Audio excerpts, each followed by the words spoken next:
Troublemakers? Troublemaker Baker! Yay! Today we are going to make a quiche out of the Julia Child cookbook.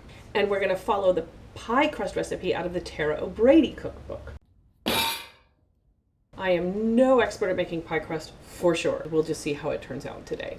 Before we get to the pie crust, let's talk about bacon. Mr. Troublemaker Baker said you have to show them that you bake the bacon. I have already taken the bacon off of these racks, but this is what I put into the oven at 400 degrees. I cut my bacon in half to bake it. It just fits on these racks more easily. Stick it in the oven at 400 degrees. Keep an eye on it, and when it's at the point where I want it to be, I take it out. Bacon made ahead of time so that we can set it aside and get to it when we need it. So let's get started on this pie crust. Tara O'Brady's recipe calls for 2.5 cups of all-purpose flour, 2.5 cups or 320 grams. This is perplexing to me because flour weighs 120 grams per cup. 120 times 2.5 is 300. So I split the difference and went with 310.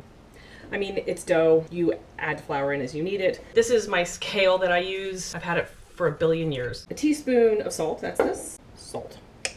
Boom. A cup of cold butter cut into cubes. Scatter the butter over the flour. And then, my favorite part of this recipe. With the pads of your fingers, squish each cube of butter into thin flakes in a motion similar to dealing cards off the top of a deck. I love that. The first time I read that, something clicked in my brain, and I was like, that's how you make butter go into flour. You do this. So we're going to play in the flour. Once all the butter has been squashed, chill the mixture for 30 minutes. Here we go. You grab each little cube, and you squish it. Because I do take a scattershot approach to incorporating the butter into the flour. I do use a pastry cutter to just kind of go through the whole thing one last time to make sure I didn't miss any butter cubes. Into the fridge with you.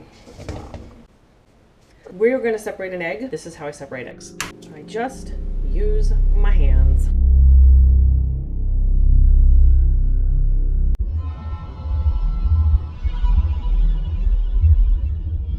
I'm just going to toss the egg white in with the eggs that are going into the quiche. Next, add 1 teaspoon of apple cider vinegar to the egg yolk and stir it up. Pour that into a 1 cup measuring cup.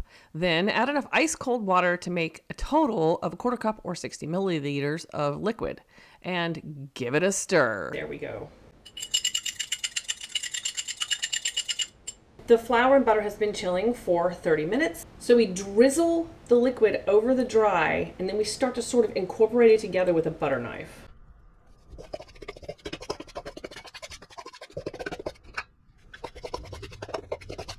After a few stirs, abandon the knife and use your hands or a spatula to pick up stray flour and press it into the damp pockets of dough. Continue collecting the dough together this way, pushing and smearing the mass against the bowl. This will not only incorporate the flour, but also create long sheets of fat within the dough in a lazy person's version of frissage, a classic pastry technique. If the dough seems dry, stingily dip in more ice water as needed.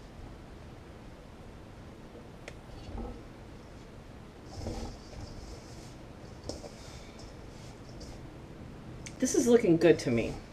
There's a little bit of stray flour, but I don't want to overwork this dough.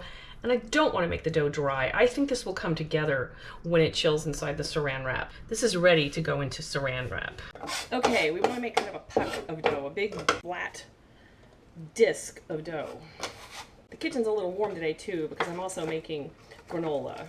There's always something going on in the Troublemaker Baker kitchen. Tara O'Brady says, I feel this binding helps the dough in the end, encouraging the dry ingredients to fully absorb the wet. And I agree with her. Pasta dough goes through a similar saran wrap phase, and I bind that stuff up as tight as I can get it. I think it makes it come together. Just make it a nice, homogeneous blob.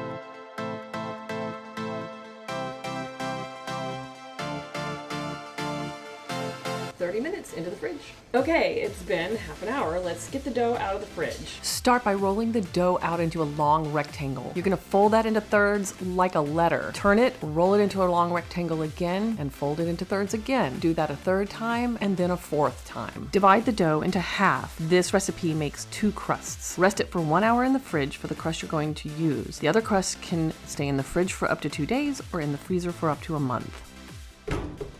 Okay, we're back. We have our very well rested dough out of the fridge. The dough can be stiff and a little hard to work with at first when it's cold, but just keep at it. I use a tapered French style rolling pin because for me, it makes it easier to roll and tidy up the outer edges of the dough. Erin McDowell at Bake It Up a Notch on Food 52 is my favorite baking goddess here on YouTube. One of the many things I learned from her is that it's best to dock the crust everywhere, even the sides. Watching Erin, I also learned that you need a lot of pie weights, enough to completely fill the crust. While the pie crust pre-bakes at 400 degrees for 10 to 15 minutes, grate half a cup of Gruyere and crumble 6 strips of bacon. I like to crumble the bacon rather than cut it up. I think it gives a more rustic look to your pie. Then, bam, onto the custard. This recipe calls for 3 eggs plus enough milk or cream to make 1.5 cups of custard. Julia Child lists the spices without quantities, so I added a heaping 1/8 teaspoon of nutmeg. I like fresh nutmeg, and you can use a standard box grater to grate it. A scant half teaspoon of pepper, and a generous 1/2 teaspoon of salt. After 10 minutes at 400 degrees, my pie crust was ready. Be careful with those pie weights, they will be hot. Strew all of the bacon and most of the cheese into the bottom of the pie crust. Mix the spices into your custard and pour it into your quiche. It's been a while since I've cooked Julia's recipe, and I'm remembering now that I never feel like I have enough custard. So I'm gonna make a little bit more custard on the fly here with an egg and some cream. To make the custard, it's always an egg plus enough liquid to make half a cup. So 1 egg for each half cup. 1, 2, 3 eggs is half 1.5 cups. That doesn't make 1.5 cups though. 3 eggs is significantly less than 1.5 cups, but then you pour in cream or milk until you get to 1.5 cups. I'm making it 2 cups. That's my baking math. I have an instinct to add some Parmesan to this, but I'm not going to. But that's what my gut is telling me.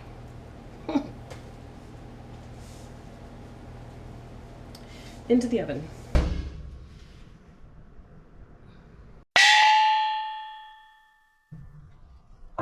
I didn't have the top-down camera on when I put on this silicone thing. Let's see what we think about the doneness of this quiche. Oh boy, that's done. Wow. There you have it. Julia Child's bacon and cheese quiche in a homemade crust. It's a little rustic looking, but I'm happy with it.